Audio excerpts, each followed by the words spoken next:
രണസുനക്കെതിരെ ഒരു ചേച്ചി, ഒരു വീട്ടമ്മ പരാതി കൊടുത്തിട്ടുണ്ട്.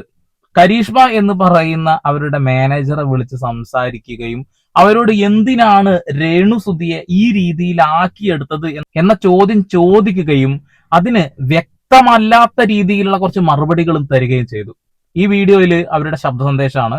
നിങ്ങൾ എല്ലാവരും ആഗ്രഹിക്കുന്ന കുറച്ച് കാര്യങ്ങളൊക്കെ തന്നെയാണ് ഈ കരീഷ്മ എന്ന് പറയുന്ന സ്ത്രീയോട് ആ വീട്ടമ്മ ചോദിച്ചിട്ടുള്ളത്. നേരെ നമുക്ക് ശബ്ദ സന്ദേശം കേൾക്കാം. ഇന്നലെ ഞാൻ പിന്നെ രേഷ്മ പി തങ്കച്ചൻ്റെ മാനേജർ കോണ്ടാക്ട് ചെയ്തിട്ടുണ്ടായിരുന്നു. ഒരു പ്രാവശ്യം വിളിച്ചിട്ട് ഫോൺ എടുത്തില്ല. ഇന്ന് തിരിച്ച് ആ സ്ത്രീ എന്നെ തിരിച്ചു വിളിച്ചു. തിരിച്ചു വിളിച്ചിട്ട് ഞാൻ ഇന്ന ആളാന്ന് പറഞ്ഞു എൻ്റെ അടുത്ത്. ഞാൻ പറഞ്ഞു നിങ്ങളല്ലേ ഈ പറഞ്ഞ രേണുവിൻ്റെ മാനേജർ എന്ന് ചോദിച്ചു. അപ്പോൾ അവർ പറഞ്ഞു അതേന്ന്. ഞാൻ ചോദിച്ചു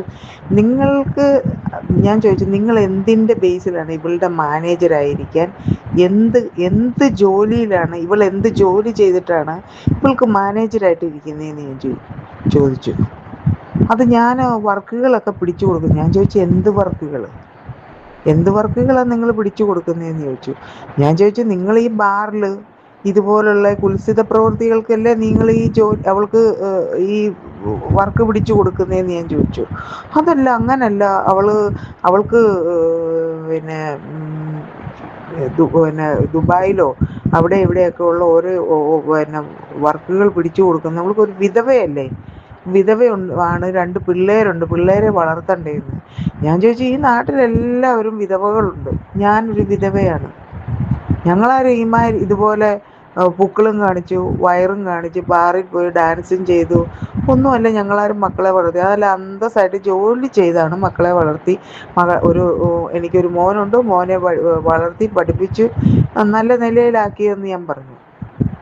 ഉടനെ പറയുക അയ്യോ അവൾക്ക് അതിനുള്ള ഹെൽത്ത് ഭയങ്കര വീക്കാണ്, ഹെൽത്ത് ഇഷ്യൂസ് ഉണ്ട്, അങ്ങനെയാണ് ഇങ്ങനെയാണെന്നൊക്കെ എന്നോട് പറഞ്ഞു.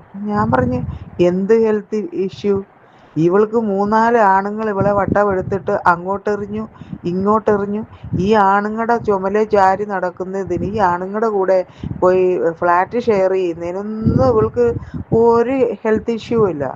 നേരെ ജോലി എടുത്ത് ജീവിക്കാൻ എന്താ ഈ ഇത്ര ഹെൽത്ത് ഇഷ്യൂ എന്ന് ചോദിച്ചു. അത് ആകെ ഒരു ചെറിയ ഒരു 8ാം ക്ലാസ്സിലോ 9ാം ക്ലാസ്സിലോ പഠിക്കുന്ന ഒരു പെണ്ണിൻ്റെ അത്ര, അതിന് ശരീരവുമില്ല, ഒന്നുമില്ല. ഞാൻ ചോദിച്ചു അങ്ങനെയൊക്കെ ഉള്ള ആളെ നിങ്ങൾ എന്തിനാ കൊണ്ടു നടക്കുന്നതെന്ന് ഞാൻ ചോദിച്ചു. അവൾക്ക് ശരീരമില്ല, ഒന്നുമില്ല, പിന്നെ നിങ്ങൾ എന്തിനാ കൊണ്ടു നടക്കുന്നതെന്ന് ചോദിച്ചു. അത് 2 കുഞ്ഞുങ്ങളെ വളർത്തേണ്ടത്. ഈ കുഞ്ഞുങ്ങളെ വളർത്തുന്ന കാര്യമാണ് ഇവരെല്ലാവരും പറയുന്നത്. ഞാൻ ചോദിച്ചു ഇവൾക്ക് ഫ്ലവേഴ്സിൽ നിന്ന് ജോലി കൊടുക്കാമെന്ന് പറഞ്ഞു, ഇവൾ എന്തുകൊണ്ട് ആ ജോലി ചെയ്യുന്നില്ലെന്ന് ചോദിച്ചു. അപ്പോൾ പറഞ്ഞു അത് ഫ്ലവേഴ്സുകാർ ചുമ്മാ പറയുന്ന, അവരിങ്ങനെ ചുമ്മാ ഓഫർ, ജനങ്ങളുടെ കണ്ണിൽ പൊടിയിടാൻ വേണ്ടി അവർ ഓഫർ ഇടുന്നതേ ഉള്ളൂ. അങ്ങനെ ചുമ്മാതെ ഓഫർ ഇട്ടത് കൊടുത്തതായിരിക്കും ആ വീടല്ലേ. ആ വീട് വാങ്ങാനുള്ള പണം കൊടുത്തത് കിച്ചുവിനെ പഠിപ്പിക്കുന്നതൊക്കെ ചുമ്മാതെ ഓഫർ ഇട്ടതായിരിക്കും. അനൂപ് സാറ് വ്യക്തമായിട്ട് കഴിഞ്ഞ ഒരു ഇന്റർവ്യൂവിൽ പറഞ്ഞിട്ടുണ്ടായിരുന്നു ഈ പറയുന്ന സ്ത്രീക്ക് ജോലി കൊടുത്തതാ, പക്ഷെ അവർക്ക് താല്പര്യമില്ലായിരുന്നു. അവരൊരു അക്കൗണ്ടന്റ് ആയിട്ടാണ് വിളിച്ചത്, പക്ഷെ അവര് പോയില്ല. ഇത്രയധികം വിദ്യാഭ്യാസമുള്ള ഒരാളാണല്ലോ, എന്തൊക്കെയോ പഠിച്ചു, ഞാൻ വിമാനത്തിൽ അതാക്കി ഇതാക്കി എന്നൊക്കെ പറയുന്ന വ്യക്തിക്ക് എന്തുകൊണ്ട് ആ ജോലി തിരഞ്ഞെടുക്കാൻ കഴിഞ്ഞില്ല? എന്തുകൊണ്ട് ആ ജോലിക്ക് പോയില്ല? അവർക്ക് ഈ പ്രഹസനം കാണിച്ച് നടക്കണം, ഈ ആഭാസത്തരം കാണിച്ച് നടക്കണം, ഈ റീൽസ് ഇങ്ങനെ കാണിച്ച് മണ്ടത്തരം കാണിച്ച് നടക്കണം, ഈ ആളുകളെ കയ്യിൽ നിന്നുള്ള തെറി കേട്ടോണ്ടിരിക്കണം, ഇത്രയൊക്കെ ആഗ്രഹമുള്ളൂ. അവരിപ്പോ കഴിഞ്ഞ 2 ദിവസം മുമ്പ് ഒരു വീഡിയോ ചെയ്തു. ആ വീഡിയോയിൽ പറയുന്നുണ്ട് അവർ ചെയ്യുന്ന വീഡിയോ അല്ല കേട്ടോ, അവർ ചെയ്യുന്ന വീഡിയോ ആണെന്നുണ്ടെങ്കിൽ ബ്ലോക്ക് ചെയ്ത് പോകായിരുന്നു. ഇതൊരു 100-150 ചാനൽസ് എടുക്കുന്ന വീഡിയോസ് ആണല്ലോ, അതുകൊണ്ട് ഒന്ന് ഒഴിവാക്കിയാലും അടുത്ത് വന്നോണ്ടിരിക്കും. വല്ലാത്തൊരവസ്ഥയാണത്. അവർ പറഞ്ഞൊരു വാക്കുണ്ട്, ഞാനിനി വർക്കൊക്കെ കുറയുകയാണെങ്കിൽ ഞാൻ നേരെ വല്ല കടയിലും കയറി ജോലിക്ക് നിന്നോളാന്നാ പറയുന്നത്. അപ്പൊ ആരോഗ്യത്തിന് പ്രശ്നമൊന്നുമില്ലല്ലോ, വെറുതെ നുണ പറയുകയാണ്. ഇപ്പൊ കരീഷ്മ എന്ന് പറയുന്ന ആ വ്യക്തി എന്തുകൊണ്ടാണ് ഇവരെ കൊണ്ടു നടക്കുന്ന ഒരു പിടിയില്ല. എന്തുകൊണ്ടാണെങ്കിൽ പോലും രണസനക്ക് ചീത്തപ്പേരെ ഉണ്ടായിട്ടുള്ളൂ. കുറച്ചു കാലങ്ങൾക്ക് മുമ്പ് ആദ്യം ഈ കോപ്രായത്തരങ്ങളായിരുന്നു, അത് തന്നെ വെറുപ്പിക്കലായിരുന്നു. അത് കഴിഞ്ഞിട്ടാണ് അല്പവസ്ത്രത്തിലേക്ക് കയറുന്നതും എന്താണ് തീരെ ആരോഗ്യമില്ലാത്തൊരു സ്ത്രീയാണെന്നൊക്കെ പറയുന്നത്. എന്തൊക്കെ കാണിച്ചു കൂട്ടും നമ്മൾ കാണുന്നതല്ലേ.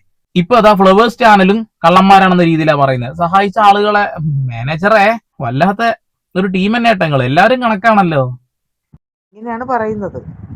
കിച്ചുവിനെ പഠിപ്പിക്കുന്ന കാര്യം അതൊക്കെ വെറുതെ അവർ പറയുന്നതെന്നാ പറയുന്നത് ഈ കരീഷ്മ പറഞ്ഞത്.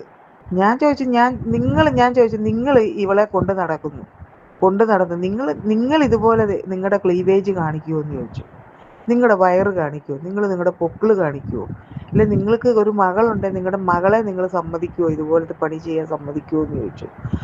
എനിക്കതിനുള്ള കോൺഫിഡൻസ് ഇല്ല, എനിക്കതിനുള്ള കോൺഫിഡൻസ് ഒന്നുമില്ല. അവൾക്ക് ഈ പറഞ്ഞ രേണു എന്ന് പറഞ്ഞവൾക്ക് എന്തും ചെയ്യാനുള്ള കോൺഫിഡൻസ് ഉണ്ടെന്ന് പറഞ്ഞു.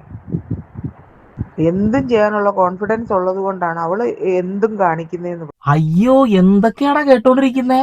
മാനേജർ പറഞ്ഞ വാക്കുകൾ കേട്ടാ? ആ പയ്യനെ പഠിപ്പിക്കുന്നു എന്ന് പറഞ്ഞ നുണയാണത്രേ. പിന്നെ എന്തും കാണിക്കാൻ തയ്യാറാണ്, എനിക്ക് അതിനുള്ള തൊലിക്കട്ടില്ല, രണസോനൊക്കെ അത് നല്ല പോലെ ഉള്ളത് കൊണ്ട് അവര് കാണിക്കുന്നു, നമ്മൾ വർക്കൊക്കെ പിടിച്ചു കൊടുക്കുന്നു, ഇത്രേ ഉള്ളൂ. പൊള്ളി, നല്ലൊരു മാനേജറെ തന്നെ കിട്ടിയിട്ടുണ്ട്, ചക്കിക്കൊത്ത ചങ്കരൻ. ഒരു പക്ഷെ ഈ മാനേജറൊക്കെ വന്നതിന് ശേഷം തോന്നുന്നു രണസോന ഒന്നും കൂടി ഇങ്ങനെയായത്. ഗൾഫിലേക്കുള്ള പോക്കും അവിടെ ബാറുകളുടെ ഉദ്ഘാടനവും ഷെഫീന ബി പറഞ്ഞ കുറച്ച് കാര്യങ്ങളും എല്ലാം ചേർത്ത് വെച്ച് നോക്കുമ്പോ എപ്പടി ഇറുക്ക്. കൊള്ളാം അല്ലേ? കൊള്ളാം, ബാക്കി കേക്കാം. ഇവര് ആ കോൺഫിഡൻസിനെ ഇവരെല്ലാം യൂട്ടിലൈസ് ചെയ്യുമല്ലേ അല്ലേ? അപ്പം ഇങ്ങനെയൊക്കെയാണോ ആ ഈ പെണ്ണിനുണ്ടല്ലോ, ഈ പെണ്ണ് സർവനാശത്തിലേക്കായിരിക്കും. ഇതിന് ബുദ്ധിയും ബോധവും ഉണ്ടെങ്കിൽ ഇനിയാണെങ്കിലും അതിന് കരകയറാൻ സമയമുണ്ട്.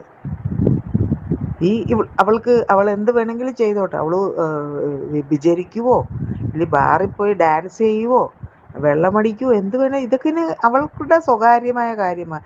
ഇന്ത്യയിൽ ഇപ്പൊ വ്യഭിചാരം ഒരു നിയമവിധേയമായ കാര്യമാണ് എന്ന് ചൈൽഡ് ലൈനിലെ ആൾക്കാർ എന്നോട് പറഞ്ഞതാകട്ടോ. ചൈൽഡ് ലൈനിൽ ഇരിക്കുന്ന ഉദ്യോഗസ്ഥരെ നമ്പർ സഹിതം ഞാൻ തരാം. ഒരു ഉദ്യോഗസ്ഥ എന്നോട് പറഞ്ഞതാ, ഇന്ത്യയിൽ വ്യഭിചാരം നിയമവിധേയമായിട്ടുള്ള കാര്യമാണ്, അതുകൊണ്ട് ആർക്ക് വേണേലും വ്യഭിചാരം ചെയ്യാമെന്നാണ് ചൈൽഡ് ലൈനിലുള്ളവർ പറഞ്ഞത്. അപ്പോ രണസുനക്ക് ആരാ സപ്പോർട്ട്? രണസുന എങ്ങനെ ഈ രീതിയിലായത് ഇപ്പൊ മനസ്സിലായില്ലേ?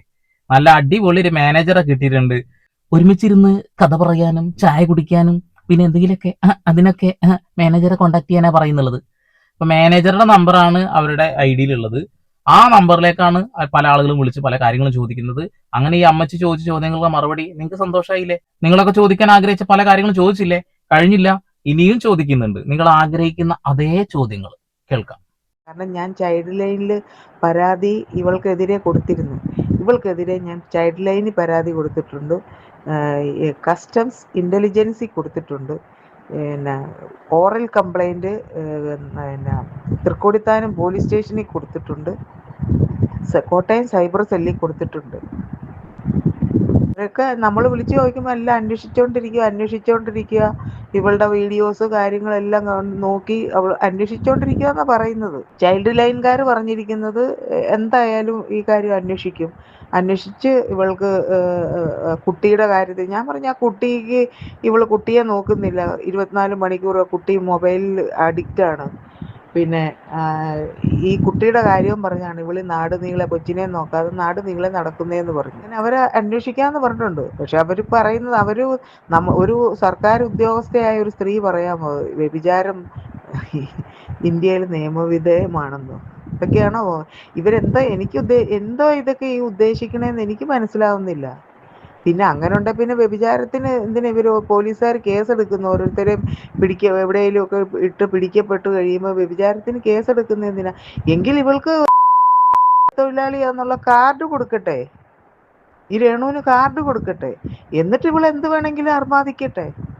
ഇവളെന്തിനാ ഈ സോഷ്യൽ മീഡിയയിൽ വന്ന് ഈ മാതിരി കോപ്രായങ്ങൾ മുഴുവൻ കാണിക്കുന്ന എന്ത് കാര്യത്തിനാ? അതെ, ഇതാണ് ജനങ്ങൾ ചോദിക്കാൻ ആഗ്രഹിച്ചത്. ഈ കോപ്രായത്തരങ്ങൾ കാണിക്കുന്നത് കൊണ്ടാണ് ആളുകൾക്ക് ഇഷ്ടമല്ലാത്തത്. ഈ കോപ്രായത്തരങ്ങളൊക്കെ ഒന്ന് മാറ്റിവെക്കാൻ കഴിയോ? ഇപ്പൊ നമുക്ക് വേണമെങ്കിൽ രേണു സുധീനെ നേരെ ഇൻസ്റ്റാഗ്രാമിൽ ഫോളോ ചെയ്യണ്ട, അൺഫോളോ ചെയ്യാം, ബ്ലോക്ക് ചെയ്തിടാം, അവരുടെ ഒന്നും വരില്ല. പക്ഷെ നമ്മൾ അങ്ങനെ ചെയ്ത് കഴിഞ്ഞാൽ പോലും ഒരു 100-150 ചാനലിൽ കിടക്കുന്നുണ്ടാവും ഇങ്ങനെ കട്ടിങ് വീഡിയോസ്. നമ്മൾ ഒരു റീൽ കഴിഞ്ഞ് അടുത്ത റീലിലേക്ക് പോകുന്നത് ഈ മോന്തായാണ് കണ്ടോണ്ടിരിക്കുന്നത്. അതുകൊണ്ടൊക്കെ തന്നെ ആളുകൾ വെറുപ്പ് തോന്നുന്നു എന്നുള്ളതാണ്. നമ്മൾ എന്ത് ചെയ്തിട്ടും ഒഴിവാവുന്നില്ല എന്നൊരവസ്ഥയാണ്. 8 പേരെ കൊണ്ട് നടക്കുന്നുണ്ട് കൂടെ ഈ വീഡിയോസ് എടുക്കാൻ വേണ്ടിയിട്ട്. ഇനി അത് എത്രയൊക്കെ മാറ്റി പറഞ്ഞാലും അതൊന്നും ജനങ്ങൾ വിശ്വസിക്കില്ല. അത് കൃത്യമായി തെളിവോടുകൂടി വിപിൻ ലാൽ പൊളിച്ചടക്കിയതാ.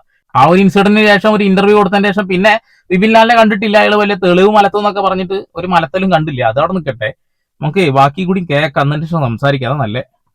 അവൾക്ക് അവിടെ സ്വകാര്യതയുണ്ട്. ഈ സോഷ്യൽ മീഡിയ 8-10 ചാനലുകാരുണ്ട്. അതിലൊരു ചാനലുകാരിയിൽ ഒരുത്തീനെ ഞാൻ വിളിച്ചിട്ട് അവളോട് ഞാൻ ചോദിച്ചു, നിനക്കൊന്നും ഒരു പണിയില്ലേന്ന് ഞാൻ ചോദിച്ചു. ഞങ്ങൾക്ക് റീച്ചല്ലേ വേണ്ടേന്ന്. അവള് പറഞ്ഞ അതാ. എല്ലാവർക്കും റീച്ചാണ് വേണ്ടത്. ആ പെണ്ണിന്റെ ഭാവി എന്നാ, ആ പെണ്ണിനെ ഒരു ബുദ്ധി പറഞ്ഞു കൊടുക്കാൻ ആരുമില്ല. അതിനൊരു നല്ല ബുദ്ധി പറഞ്ഞു കൊടുക്കാനായിട്ട് ഈ പറഞ്ഞത് ചിന്നക്കട അല്ലെങ്കിൽ ഈ പറഞ്ഞ ശ്രീതുവോ ഇങ്ങനെയുള്ള ആരും ഇവൾക്ക് ബുദ്ധി പറഞ്ഞു കൊടുക്കാനില്ല. നന്മ പറഞ്ഞു കൊടുക്കാൻ ആരുമില്ല. എല്ലാവർക്കും അവളുടെ പൈസ മതി.